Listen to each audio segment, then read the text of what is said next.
Assalamualaikum and selamat sejahtera. Okay, today we are going to learn a new topic that is electromotive force or EMF and internal resistance. So look at this picture. This is all batteries. So we are going to talk about batteries. So batteries will supply electrical energy to the electrical device, okay, such as bulb and also motor. Okay, what is the meaning of electromotive force and internal resistance? Okay, so these are the two things that we are going to learn today. The first one is what we call electromotive force or EMF.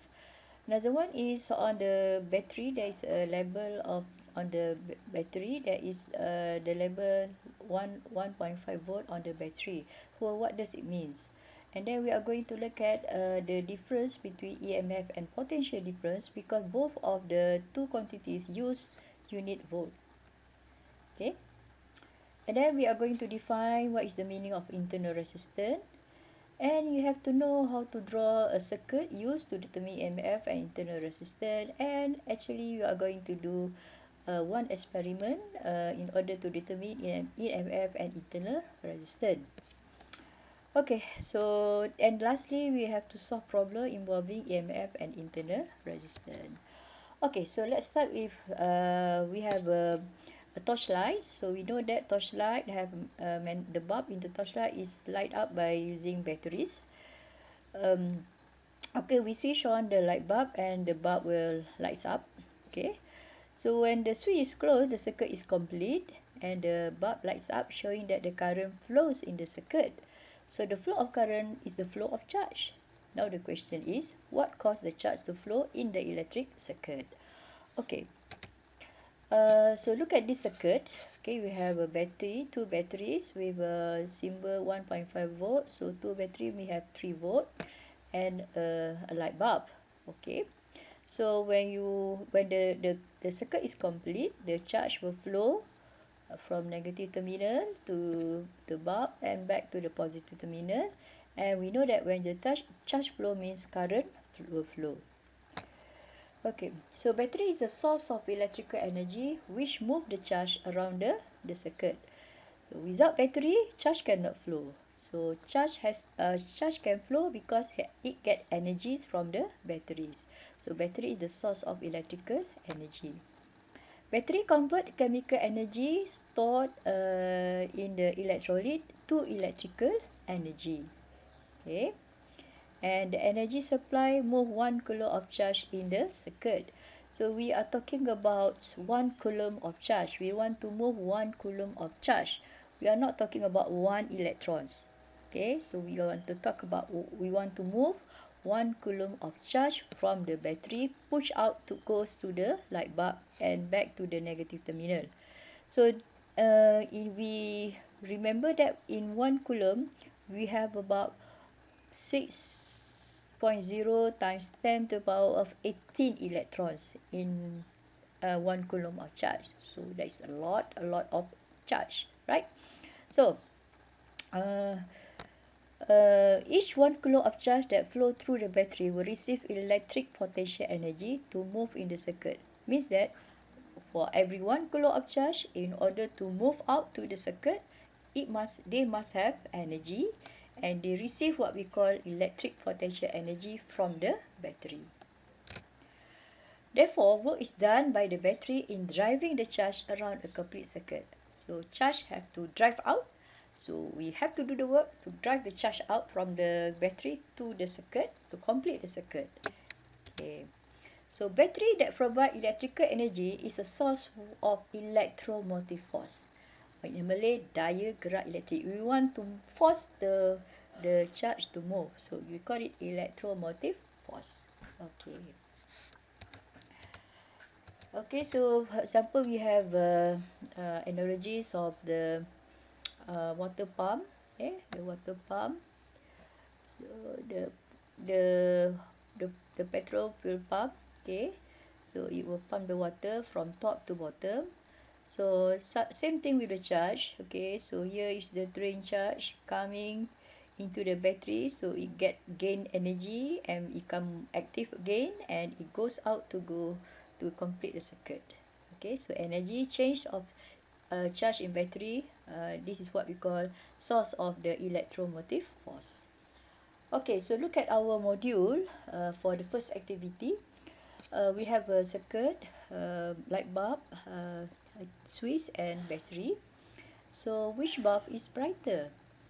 Connect a circuit as shown. Press on the switch. What do you observe about the brightness of the 6.2 volt 0.5 ampere bulb? So the bulb will light up but dimmer. Light below brightness. Because the the voltage for the bulb is 6.2 volts, that is the maximum, and the supplier is battery is supply only 1.5 volts, so the energy is too low, so the bulb still bright, still lights up but with low brightness. Now we replace the 1.5 volt battery with 9 volt battery. Again, we switch on the switch and compare the brightness, and this time the bulb lights up brighter because it has more energy. So in a electric circuit, electric energy is supplied by an energy source such as battery. So state the energy transformation of the bulb. So chemical energy to electrical energy to light and heat energy. What is the relationship between the brightness of the bulb with the energy release? Okay, the more energy release, the brighter the bulb. Right? So next question. So between 1.5 volt battery and 9 volt battery, which supply a greater amount of energy to the bulb? So 9 volt, because it supply more energy to the bulb.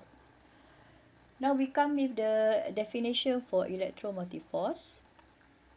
So DGE or in MF is the total work done by a source in driving 1 coulomb of charge around a complete circuit. Again, we have three things: work done, total work done. Total work done by a source, in this case by the battery, in driving 1 coulomb of charge. We want to force the 1 coulomb of charge to move out from the battery to go and complete the circuit. Okay.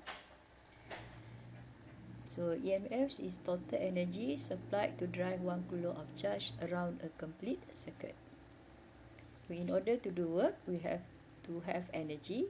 So again, in other words, EMF is total energy supplied to drive 1 coulomb of charge around a complete circuit. SI unit for volt is joule per coulomb. How many energy to drive per coulomb? So joule per coulomb, or in other words is volt. VOLT, short form is volt, V. Okay. Right. Now look at the level on the battery. So yeah, we have 1.5 volts. So the voltage level on the battery indicates its EMF. Okay. So what does the level 1.5 volt on the battery mean? Means 1.5 joule of energy is needed to move 1 coulomb of charge around a complete circuit. Okay. So these are examples of battery. So these are 1.5 volt battery. Yeah. And this is for the car battery, I think 12 volt battery. This is the mobile phone charger, battery for mobile phone. Okay, it's all sorts of type of batteries. This is the dynamo for the dynamo on the bicycle. This is solar calculator. It's all the sources from the solar energy. Okay, we have activity 2. We want to discuss about open circuit and closed circuit. Okay, now we have two types of circuit. One is open circuit, another one is closed circuit. Okay, so we have a circuit, we have a battery, we have a voltmeter. Okay, so the voltmeter is connected directly to the battery, and another side of another circuit, we have a battery, switch, light bulb and ammeter all in series. So this is the picture: battery and voltmeter parallel, switch, bulb and ammeter in series. Okay, so this is the circuit diagram. Okay. Okay, first round we have a switch which is open. So we open the switch. So when we open the switch, no current can flow in this circuit, but we still get the reading on the voltmeter. So the reading here is, okay, the ammeter reading is 0. Okay, but because current cannot flow, we have the voltmeter reading that is 3.0 volt. Okay, 3.0 volt. And what does it mean? The 3.0 mean indicates the reading of the voltmeter across the terminal of the cell, that it gives you the reading of the EMF. So what is the EMF? E? So it will be 3.0 volt. Again, the reading on the voltmeter across the terminal of the cell will give you the reading of the DGE, or the EMF, or the electromotive force. Okay. Now, how about a closed circuit? Closed circuit, we have the same circuit, but in this time we close the circuit, we close the switch. Okay, so what happen? The bulb will lights up. The ammeter will give you the reading because current can flow, and the voltmeter also can give you the reading, but this time different reading. Okay. Okay, look at the diagram. Look at the table. So does current flow in the circuit? Yes, current flow in the circuit because the circuit is complete. And what is the reading of the voltmeter? Just now the reading is 3.0 volt when the switch is off, right? When the switch is open. Now when the switch is on, the reading is 2.7 volt. When we compare the two reading, when the switch open and the switch off, it will become lower. So V in closed circuit is lower. So what is the potential difference drop? So just now 3.0 minus 2.0, you get 0.3 volt. So 0.3 volt has lost during the in the circuit. Now let us conclude. In open circuit, no current flows through the circuit. The voltmeter reading will give you the EMF reading. Okay, the EMF equals to the reading of the voltmeter, which is connected directly across the terminals of the cell, parallel with the battery. Now, second one is closed circuit. So current flows through the circuit. The reading of the voltmeter will drop if a lamp is connected in series to the cell. If the voltmeter reading is 2.4 volt, then the potential difference across the lamp is 2.4 volt.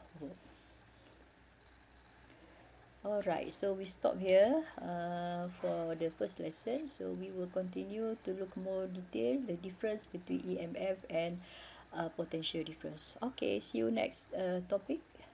Bye. Assalamualaikum.